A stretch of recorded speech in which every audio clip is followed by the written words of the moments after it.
네, 시청자 여러분 반갑습니다. 더 좋은 정치연구소 대표 정우진입니다. 10월 30일 정우진의 브리핑 시작하겠습니다. 예고해드린 대로 우리 금요일의 남자 김병건 기자님께서 오늘 지난주에 다루지 못했던 유언비어 보관소 때문에 오늘 나오셨습니다. 안녕하세요. 안녕하세요. 반갑습니다. 네, 예. 우리 시청자 여러분께 인사. 너무 짧은 거 아니에요? 반갑습니다. 예, 예. 오늘 다룰 주제들이 많은데요.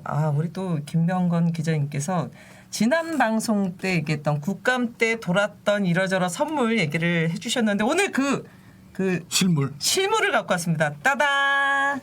짜잔! 이게 카메라 이직이 잘 안 잡히네. 예? 자, 설명해 주십시오. 자, 이거는 잘 보이실려나 모르겠는데 네. 한동훈 대표께서 자, 이게 저 국민의힘 이렇게 하니까 로고는 보이는 것 같아. 국민의힘 로고는 보이는데, 여기 좀 읽어주세요. 네. 26일간의 장정 모두 고생하셨습니다. 네. 지난번에 얘기했었죠. 예. 국민의힘 한동훈 대표 국감 때문에 과자 돌렸다 하고 박찬대 원내대표 예. 샌드위치였나요? 그렇죠. 네, 샌드위치 돌리고 추경호 원내대표는 국회 출입기자가 아니라 용산 대통령실 출입기자들한테 비싼 화과자 돌렸다 막 했는데 한번 이거 열어봐야 되겠다. 열어보세요. 짠. 먹으면서 하죠. 먹으면서 할까요? 안에 뭐 있나 봅시다. 메시지가 없는데? 이게 뭐야? 과자만 있는 게 아닌데요? 야, 이게 지금 뭡니까? 커피입니까? 야, 커피도 있고 이렇게 됐어요. 우리 별걸 다 보여. 별걸 다 보여줘. 케냐산 커피 밀라노 다방. 그래, 그때 밀라노 다방 해가지고 이게 뭔가. 자, 우리가 이거 무슨 우리 PPL 해주는 것도 아니고 이거 뭐야? 야, 좀 강남 스타일의 스틸리구나, 좀 고급지구나. 자 이렇게 돼 있습니다. 야, 이건 이런 거 막 돌렸어? 야, 이거 비싼데 이거. 하여튼 일단 오늘 이거 그다음 또 하나 먹어보죠. 우리 방송하면서 이제 과자도 쿠키도 먹는. 다른 방송에서 술도 먹는데요. 네. 자, 그러면 오늘 본격적으로 주제를 다룰 텐데 이 또 연관된 게 있어요. 오늘 한동훈 대표가 취임 100일을 맞아서 기자회견을 했습니다. 근데 또 준비해 오신 게 있더라고요, 보니까. 아까 사진 보내드렸었는데. 네. 오늘 취임 100일 맞아서 기자회견 하고 그리고 오늘도 뭘 또 돌렸다인데. 떡을 돌렸죠. 떡이요? 네. 자, 사진 한번 보겠습니다. 오늘 돌린 떡입니다, 이게. 오늘은 명가 떡집이야. 지난번에는 밀라노 다방인데 오늘은 또 명가 떡집. 오늘 취임 100일을 맞아 기자회견 마치고 출입 기자들을 등한테 돌린 떡인데 난 좀 이게 이해가 안 가는 게 예전에 정의당 이정미 대표 신년 기자회견 때 저 100일 있지 않습니까? 저런 백설기 떡을 돌렸는데 저 떡 돌려가지고 선관위에서 전화 왔었어요. 선거법에 위반될 가능성이 있죠. 그러니까 선거법에는 다과류는 제공할 수 있으나 식사류는 제공할 수 없기 때문에 김밥이나 떡은 돌릴 수가 없어요. 근데 한동훈 대표가 출마하지 않은 현역이 아니고 그리고 기간이 많이 남았기 때문에 저거는 큰 문제가 안 될 거라고 생각합니다. 아니 근데 아무리 현역이 아니더라도 저 일단은 예전에도 한번 그 선관위에서 중앙선관위에서 태클이 들어오는데 저런 걸 할 수 있나? 저는 약간 좀 이해가 안 되는데 여하튼 원외이기 때문에 일단은 크게 저촉이 안 될 것이다라는 게 우리 김병건 기자님의 생각입니다만 원외든 원내든 간에 일단은 선거법에 저촉이 되는 부분은 웬만하면 안 하는 게 좋죠. 자, 일단은 우리 김병건 기자님께서 지난번에 말씀해 주셨던 한동훈의 이 쿠키 오늘 실물을 갖고 왔고요. 네. 자, 그럼 오늘 제법 비싸다고 들었어요, 얘기를. 비싸다. 아니 비싸 보입니다. 비싸 보여요. 네, 예. 자, 그러면 말씀드렸듯이 한동훈 대표 오늘 취임 100일 맞아서 기자회견했습니다. 총평 한번 해주세요. 100일 동안 뭐 했죠?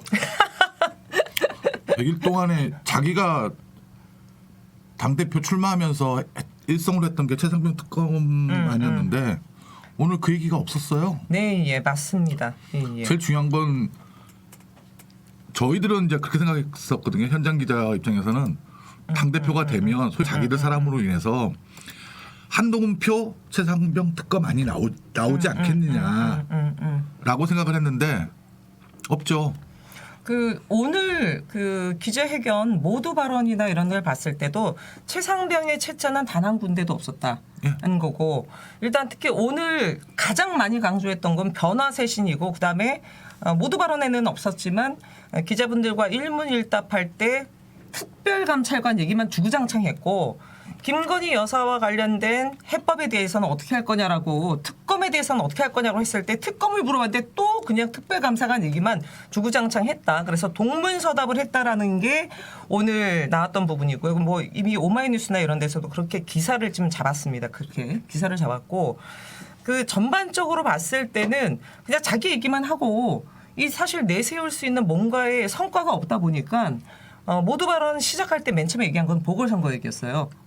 보궐선거를 얘기했고 저는 이제 보궐선거에서 어렵지만 이렇게 됐다라고 했는데 제 느낌상 뭐냐면 보궐선거 얘기한 거는 나는 이렇게 평가를 받았다. 그래서 일단은 본전했다. 수성은 했다. 그렇기 때문에 쫓겨나지 않았다.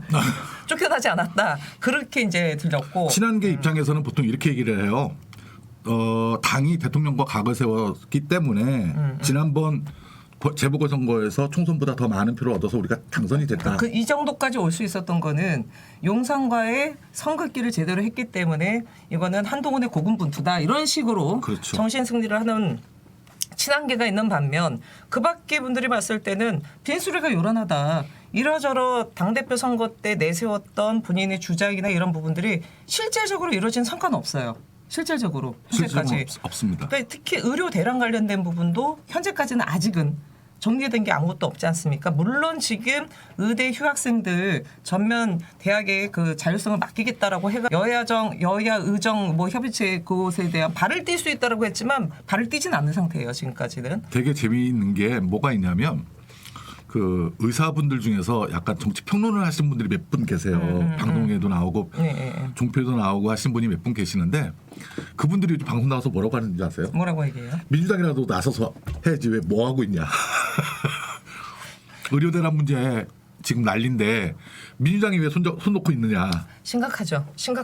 근데 쉽게 얘기하면 민주당이 할 수 있는 게 뭐가 있어요? 지금 할 수 있는 건 없죠. 부인들이 지금 집권 세력이 아니니까. 할 수 있는 게 아무것도 없죠. 아니 할 수 있는 거는 그것밖에 없어요. 간담회 하는 것밖에 없어요 지금. 그렇죠. 간담회 말고는 할 수 있는 상황이 아닌데 이게 진짜 시간이 지날수록 이게 더 심각해지는 부분이기 때문에 뭐 조만간 아직 날짜는 잡히지 않았지만 이재명 한동훈 두 거대 양당 대표 회동이 있을 예정이라고 하니 그때 뭐 어느 정도 진척이 있는지 한번 봐야 될 것 같습니다.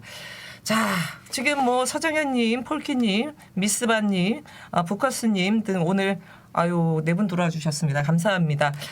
오늘 진행하는 중간에 궁금한 점이 있으시면 댓글 남겨주셔도 좋을 것 같습니다. 일단 취임 100일 관련돼서는 이렇게 얘기했고 그리고 이제 좀 지금 여당발로 너무 기사가 많이 쏟아지지 않습니까? 몇 가지 오늘 좀 짚고 넘어가 될 텐데 어제였습니다. 국민의힘 소위 말해서 중진 5인 회동이 있었어요. 오세훈, 나경원, 박형준, 권영세, 김기현이 있었고 거기에 서울시 김병민 정무부시장이 배석을 했습니다. 이 지금 나온 얘기는 핵심이 뭐냐면 대통령실에서 지금 김건희 씨 관련된 여러 문제가 있으니까 결재 해지하라라는 얘기와 함께 지금 국민의힘 내분만 부각되고 있다. 이 리더십에 문제 있다라는 얘기까지 해서 뭐 일명 우리가 이걸 모두까기라고 하죠. 모두까기. 저는 그렇게 생각 안 하고요. 아니 그러니까 일단 모두까기를 했는데 요 부분과 관련돼서 한번 우리 김병건 기자님 생각 좀 여쭤볼게요. 어저께 중진들 모여서 뭐 입장문도 나오고 뭐 이렇게 얘기가 나오고 뒷 얘기도 나오고 그냥 뭐 백불에 백백불까지 이렇게 전체적 보면 그냥 내용이 없어요. 그냥 제가 볼 때는 알리바이요. 알리바이. 그러니까 우리는 당의 화합을 위해서 중진들이 이렇게까지 열심히 노력했다. 그래서 이제부터 싸우는 건 내 책임이고 내 책임은 아니다. 나는 아니야 뭐 이런. 그렇죠. 저는 이거 봤을 때 저는 좀 예의주시했던 게 뭐냐면 이 지금 5인 회동과 관련된 사진을 어디서 배포를 했냐면요. 서울시에서 배포했어요. 네, 서울시에서 배포했고 이 자리에 김병민 서울시 정무부시장이 있었어요. 근데 김병민 정무부시장은 국민의힘 최고위원 했지만 여기도 영선이야. 여기는 낄 개재가 안 돼. 이 사람들이랑 소위 말해서 낄 개재가 안 된데 배석을 해 있었고 언론용 배포 및 백부를 김병민 정무부시장이 했다. 저는 이거는 다시 말해 오세훈 서울시장이 나 여기 있어요 이렇게 국민들한테 손 흔드는 게 아니었나. 나도 이제 국민의힘의 대권 주자인데 지금 뭐 오세훈 시장 관련된 이슈는 없잖아요. 어디 나오지를 못하잖아. 국감 때도 마찬가지고. 일단 지난 2년 반 동안 오세훈 시장이 사라졌죠. 정치권에 사라졌고 최근에 명태균 때문에 거론되긴 했어요. 네, 일단은 잠깐 얘기하겠지만 명태균 건에서 크게 뭐 반응하지는 않았어요. 고소장을 작성만 해놨다. 작성했지 제출은 안 했다. 일단은 그 정도로 하고 아직 등판하지 않았어요. 그러니까 홍 시장처럼 대구의 홍준표 시장처럼 현안에 대해서 이렇게 나서지 않았는데 촐랑대지 마라 뭐 이런 식으로. 제가 볼 때는 이제 슬슬 몸풀기에 들어가는 거 아니겠느냐. 네, 예. 맞습니다. 저도 그래서 어제 이 중진 5인 회동은 주인공은 오세훈, 나머지는 그 오세훈을 위한 들러리, 오세훈을 위한 약간의 뭔가의 그림을 만들어주는 그리고 말씀하셨듯이 우리도 이렇게 지금 한마디 내뱉었다 하면서 5인의 알리바이를 만드는 그런 회동이 아니었나. 근데 제가 보기에는 대통령실도 그렇고 국민의힘에도 큰 반향이 없는 것 같아요. 큰 반향은 아직까지 없다. 그러니까 의미 있는 메시지가 없었잖아요. 의미 있는 메시지. 예를 들어서 뭐 특별감찰관을 받아라 내지는 결자해제하라밖에 없어. 결자해제하라. 응? 아니면 뭐 제2부속실과 그걸 같이 해라. 라든지 아니면 아예 뭐 우리가 특검을 갖다가 우리가 차라리 주도적으로 나가자라든지 명태균 관련 문제에 대해서 어떤 의미 있는 말이 나온 것도 아니고 그래서 제가 볼 때는 뭐 그냥 만나서 밥 먹었다. 관심이 없다. 아니 그러니까 결국은 오세훈 좀 띄워주기에 나머지들이 조연으로 좀 나선 게 아닌가요? 이렇게 좀 보여졌습니다. 자 일단 뭐 이건 뭐 일단 어제 있었던 하나의 또 시츄에이션이니까 넘어가고요. 그 다음에 이게 그저께부터 좀 시끌시끌하게 나왔던 주요 또 기사가 있었습니다. 바로 김건희 씨가 그러니까 야당의 대표와 1시간 동안 최근에 전화하면서 나는 억울하다 이런 얘기를 했다라는 게 그저께 얘기가 나왔고요. 이 얘기를 맨 처음에 어저께 아니었나요? 그저께 네. 그저께 한 장본인은 그 장성철 공론센터 소장이 얘기를 했고 야당 대표 하니까 이게 누구냐가 관심이 있었습니다만 근데 다들 이상하지만 이재명 대표랑 통화했겠습니까? 조국 대표랑 통화했습니까? 진보당 대표랑 통화했겠습니까? 이게 지금 그렇게 되면 통화한 야당 대표는 개혁신당밖에 없어요. 개혁신당. 근데 허은하 개혁신당 대표가 자기가 통화했다라고 했고 오늘 라디오 인터뷰에 직접 출연해서 지난주에 통화한 게 아니라 7월 12일 날 국민의힘 전당대회가 한창일 때 통화했다. 그리고 한동훈 당시 후보와 관련돼서 워낙 그때 1월에 있었던 1심 논란이 있었지 않습니까? 등 관련돼서 한동훈 후보에 대한 섭섭함을 토로하는 통화를 1시간 했다. 1시간 정도 했다. 이렇게 얘기를 했어요. 근데 뭐 저는 허은하 지금 개혁신당 대표가 예전에 국민의힘 이준석 대표 시절에 수석 대변인도 하고 등 했기 때문에 서로 알 거예요. 이 연락은 할 수는 있다고 보는데 일단 두 가지입니다. 이때 당이 틀려요. 당이 틀리다는 것과 또 두 번째 이게 제일 중요한데 허은하 대표는 그 얘기를 한 거예요. 이게 그러면 나는 얘기를 안 했다. 나는 입이 무거운 사람이다라고 얘기하면서 이게 본인이 보기에는 용산 대통령실에서 이 얘기를 흘린 것 같다라고 얘기를 해요. 지금 예.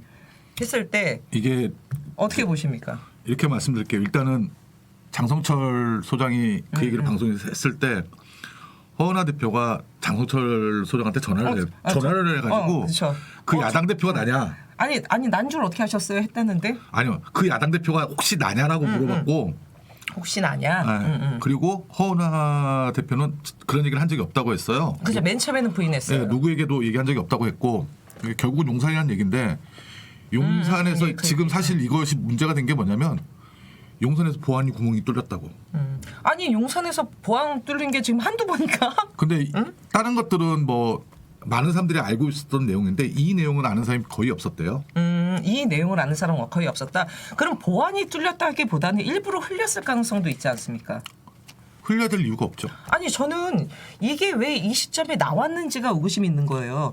이게 보안이 뚫렸다고 했을 때는 누가 알아서 얘기한 거고 흘릴 수도 있다고 보는데 저는 보안이 뚫렸다보다는 일부러 흘린 게 아니겠느냐고 보는 게 지금 사실 이 개혁신당 이준석 대표, 명태균 씨 그 3월 1일 2월 28일인가 3월 1일 홍매하신 것부터 계속 얘기 나오고 특히 이준석 의원 같은 경우는 이 김건희 씨의 공천 개입이 나왔을 때부터 완결성이 떨어진다라고 하면서 뭔가 애매모호한 시츄에이션을 했어요 계속. 그리고 저는 맨 처음에 그 얘기를 딱 듣고 이준석 대표인 줄 알았어요. 처음에는. 저도 맨 처음에 이준석 대표를 생각했는데 네, 일주일 전이라 그래가지고 아 그러면 이준석이 아니라 허은하 대표겠구나라고 생각했죠. 저는 이준석 대표일 거라고 생각을 했고 그거에 대한 몇 가지 심증이 있었고 그래서 해보니까 이준석 대표가 아니고 허은하 대표더라. 저는 근데 제가 이거를 얘기를 듣고 알아보는데 사실 용산 쪽에서 지금 더 심각하게 생각해요. 용산 쪽에서 더 심각하게 생각한다. 이게 그러니까 이게 내용이 뭐 어떻고 저떻고를 떠나서 이 내용이 왜 흘러나갔냐는 거죠. 아니 저는 그 약간 그런 생각을 했어요. 지금 김건희 특검법 관련된 게 지금 11월 14일 정도쯤 다시 국회에 부의가 될 예정인데 다시 이제 상정해서 본회의 처리될 예정인데 그 어찌됐건 간에 이 허은하 대표도 국민의힘으로 일단 정치를 시작한 당사자고 그다음에 이 서로 간에 알고 있는 여러 가지 캐비넷들을 갖고 있는 것 같아요. 그런 속에서 저는 도리어 야 너네 그 저 김건희 특검 관련돼 가지고 단대해라. 괜히 니네 이래저래 또 그래가지고 이게 예를 들어 200명 넘어가지고 특검법 예를 들어 그렇게 돼버리는 수가 있으니 너네 조심해라라고 뭔가 시그널을 보낸 거 아닌가. 난 이 생각도 들더라고. 그냥 이게 흘러나올 리는 없지 않습니까? 글쎄요. 제가 볼 때는 이게 보안이 뚫렸다에 여긴 방점이 있고 네. 저는 이거 일부러 흘렸다에 방점이 있어서 네. 예, 저는 예, 보안이 뚫렸다. 아니 보안이 뚫리만큼 이게 심각하고 중차대한 문제는 아니잖아. 그 대통령이나 영부인이 전화를 할 때 누구 전화를 좀 걸어줘 연결해줘 라고 얘기하는데 허 대표 같은 경우는 직접 전화를 했대요. 그러니까 김건희 씨가 직접? 아니 뭐 진중권 씨도 직접 하지 않았을까? 그러니까 자기한테 전화번호가 없으니 누구누구 전화번호 갖다 줘 아니면 전화 좀 해서 줘 아니 근데 라고 하는데 그렇기 때문에 그 자리에 있던 비서관이나 그걸 알아보는 사람들이 알고 있게 되는데 허은하 대표 같은 경우는 자기 전화로 자기가 직접 전화를 했기 때문에 아는 사람이 없는 거라고 아는 사람이 없는데 이게 나왔다 그러면 지금 상황에서 이거 뭐 길 내용은 아니지만 본인이 얘기한 거예요. 그러면 이거는 김건희 씨가 본인이 얘기한 거야. 그래서 이거를 듣고 누가 또 샌 거야. 난 그렇게 봅니다. 저도 그렇게 보고 있어요. 그러니까 이거는 샌 거예요. 샌 거 이거는. 그래서 저는 샜다라는 거에 이제 흘렸다라는 거에 방점을 좀 두고 있는 겁니다. 여하튼 뭐 대한민국 우리 국민들의 먹고 사는 문제와 관련된 건 아니지만 대통령의 배우자인 영부인이죠. 영부인이 이런 전화를 그냥 아무렇게나 사적으로 그것도 1시간가량 1시간 전화하는 거 얼마나 힘든지 아십니까? 그렇게까지 얘기하면서 심경을 토로하고 심지어 만나자라고까지 얘기를 했다라고 하니까요. 예. 뭐 지금 여기 댓글에도 있지만 시부모 상이 있을 때 못 가서 미안하다라고 했는데 못 가서 미안하다라고 했던 전화가 어떻게 1시간까지 갑니까? 그렇기 때문에 뭐 장성철 소장은 전화기부터 뺏어야 된다라고 얘기를 하던데 김건희 씨 전화기부터 뺏어야 된다고 하는데 많은 국민들이 동의하지 않았을까 이런 생각이 좀 듭니다. 문제는 한 가지 더 있어요. 대통령 네 분이 계속 전화 통화로 정치를 많이 하시는데 비화기폰으로 전화를 하고 계시다는 거예요. 두 분 다. 그러니까 대통령실에서 쓰고 있는 전화나 이런 것들은 소위 말해서 보안이 되어 있는 화기폰인데 그렇죠. 그러니까 사저 시절에 사용하던 비화기폰들을 지금 사용하고 계신다는 거예요.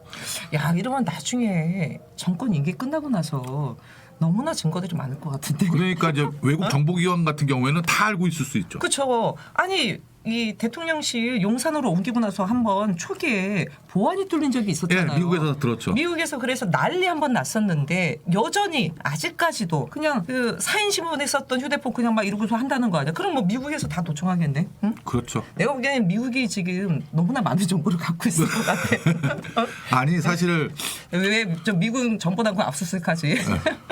예전에 그 문재인 대통령하고 김정은 위원장하고 그 도보다리에서 만나서 두 분만 별도로 가서 얘기를 했잖아요. 1시간 한 반 정도. 근데 외국 정보기관이 어떻게 그 내용을 알았냐면 입술 모양을 가지고 그 내용을 알았대요. 야, 그럼 거의 그러니까 복화술은 뭐 그래도 이거 무슨 내용인지 모르겠지만 그냥 입술만 봐도 안다. 그러면 그러니까 한국어 입술 모양 가지고 어떤 말을 하고 들었는지 알았다고 하는 거예요. 하긴 뭐 미국 정도면 뭐 그 정도쯤은 그래서 좀 예민하신 분들은 알 거예요. 저기 그 야구 선수들이 그러니까 특히 미국 야구 선수들이 그러니까 포수와 투수가 감독이랑 얘기할 때 글러브로 입을 가려요. 예, 봤습니다.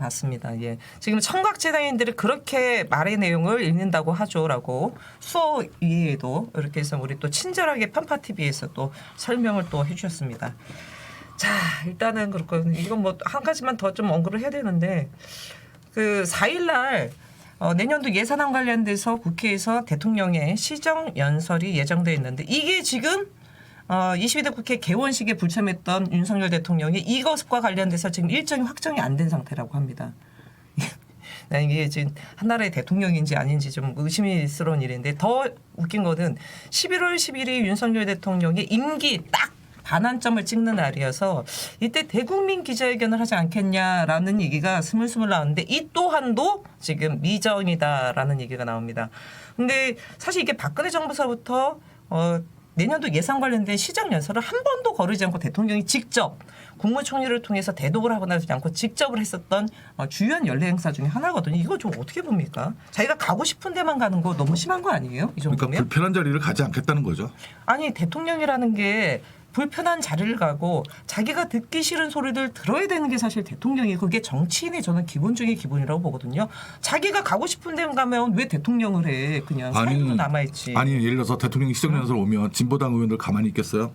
아니 가만히 안 있어도 민주당 가야죠. 의원들 가만히 있겠어요? 가야죠. 예전엔 그러니까 안 그랬나? 싫으니까 안 가는 거예요. 예전엔 안 그랬나? 아니 예전에 문재인 정부 시절에 시정연설 했을 때 왔었을 때 그때 당시에 국민의힘 쪽 자유한국당 쪽 의원들이 야유 보내고 막 그런 것도 있었어요. 예. 근데 아니 싫어도 가야 되는 것이 대통령의 책무인데 아니 그것도 상권 분립된 나라에서 입법부에 예산안을 제출하는 행정부 수장이 거기에 가서 예산안과 관련된 설명을 하지 않는다?